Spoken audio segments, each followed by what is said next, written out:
YouTube? This is Steve from Average Joe's Fantasy Football, and we've got another start and sit video for you guys. We've got the running back position for week 1.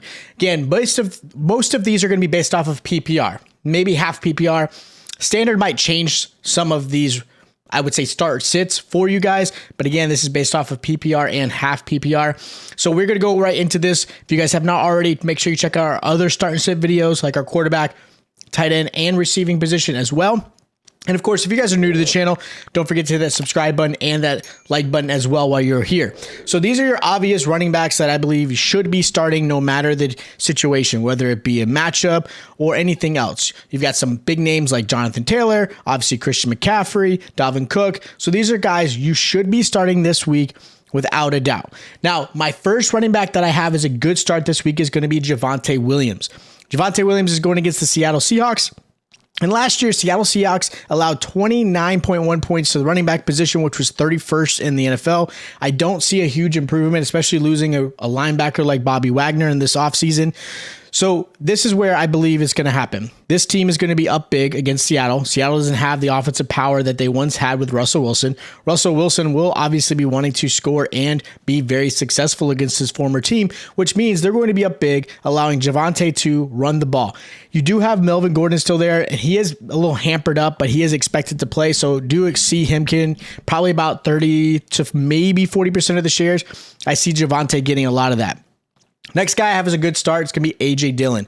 Kind of crazy that I have A.J. Dillon over Aaron Jones. Now, don't get me wrong. You should still probably be starting Aaron Jones. But the reason why I have A.J. Dillon going against Minnesota is Dillon still saw the same amount of red zone action that Aaron Jones did last year.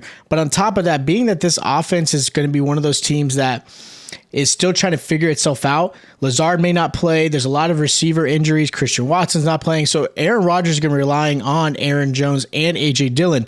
So I see these guys getting an equal amount, if not probably 60% of the snaps as far as touching the ball, whether it be running or receiving. So I like that. Plus the Vikings gave up 24.7 points last year to the running back position, which was 24th in the NFL. So again, a really good matchup. The last guy I want to mention as a good start for this week is going to be James Conner. Now, I'm not crazy about James Conner in general. The reason why he was fantasy relevant last year was obviously due to his touchdown. Look, touchdowns, take a few of those away. He didn't do an amazing job last year, and he also had Chase Edmonds. Now, on the flip side, going against Kansas City, who's given up 23.2 points. They're 19th in the NFL last year. But Conner does not have Edmonds to compete with. So I do see him getting, obviously, the red zone action. I see him getting the ball often and early. And so I do have James Conner as a good start against Kansas City. Now, the first guy I have as a good sit is going to be Cordell Patterson. Patterson's going against the New Orleans Saints. Saints only gave up 18.7 points last year to the running back position, which was second in the NFL. And that defense only improved. Now, he may add some value in the PPR out realm just because I do expect Atlanta to be behind. They're going to have to throw the ball because New Orleans, I do believe, is going to be up at least 10 to 15 points.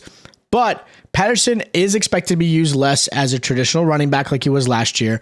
You also have Damian Williams and Tyler Algier who are going to compete and get some shares in that backfield. So I'm not crazy about Patterson this week. Another running back I have as a fade and sit this week is going to be Leonard Fournette. Now, it's been announced that Tampa is going to use him a little bit differently and not as often. I'm not saying he's going to be losing complete shares. They do like Rachaad White this offseason, who they drafted. But Dallas actually was one of those few teams that only gave up 19.6 points to the running back, which was third in the NFL. That defense is actually one bright light in Dallas's really overall. Now, with that said, Fournette being used less, White will gain some touches. This probably will be more of a shootout like last year when Tampa played, obviously, Dallas, and that was a high-scoring game. Fournette did have that big play down the middle against Micah Parsons, but I do believe Micah Parsons has obviously learned from that. Last guy I have as a good sit that's probably going to get you guys in, probably not believing everything I say is Nick Chubb. Not to say do not start Nick Chubb if that's your only option. But what I'm saying is if you have other players that you could probably fit in there, maybe a Tony Pollard, A.J. Dillon I mentioned, something like that. Nick Chubb, I have him as a sit because realistically, the Panthers defense was pretty good last year against the run. They only allowed 20.4 points, which was fifth in the NFL. You also have Brissett, who's going to be your quarterback, not Deshaun Watson, which means they know they have to stop the run. Their focus is going to be stop the run. And realistically, if they're behind, which is a good chance, that plays out in the favor of Kareem Hunt more than Nick Chubb. Now, Kareem Hunt could have a great game. He might be somebody I would be popping in if I can, especially at the flex position, because I do believe Kareem Hunt's going to add more value compared to Nick Chubb. So, not saying if you have any other running back and you have to start Nick Chubb, go for it. But what I'm saying is there are better options out there that I would put in instead of Nick Chubb. Now, some sleepers for you this week. I have Josh Jacobs against the Los Angeles Chargers. Who actually gave up quite a few points last year at 26.1 points, which is 27th in the NFL. Their defense has improved, so I do expect that to be a big improvement there. But Drake was let go. Zamir White might get some touches, but I do think this matchup and offense benefits Josh Jacobs a lot. I know there was a whole lot of things going on over the summer, but I don't know if that was smoke and mirrors by McDaniels at all, but I do still think Josh Jacobs is a good sleeper this week. Another good running back at sleeper is going to be Elijah Mitchell. He may not be a sleeper to you, but I believe he's more of a really solid matchup play because, again, let's be real.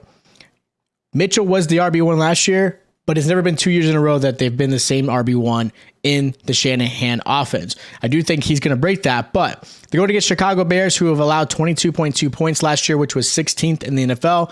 And again, I do believe this offense is going to go through Elijah Mitchell to allow Trey Lance to actually succeed and do the play action. I think that's where his biggest benefit will be, to help him grow and learn from the season. So I like Elijah Mitchell a lot.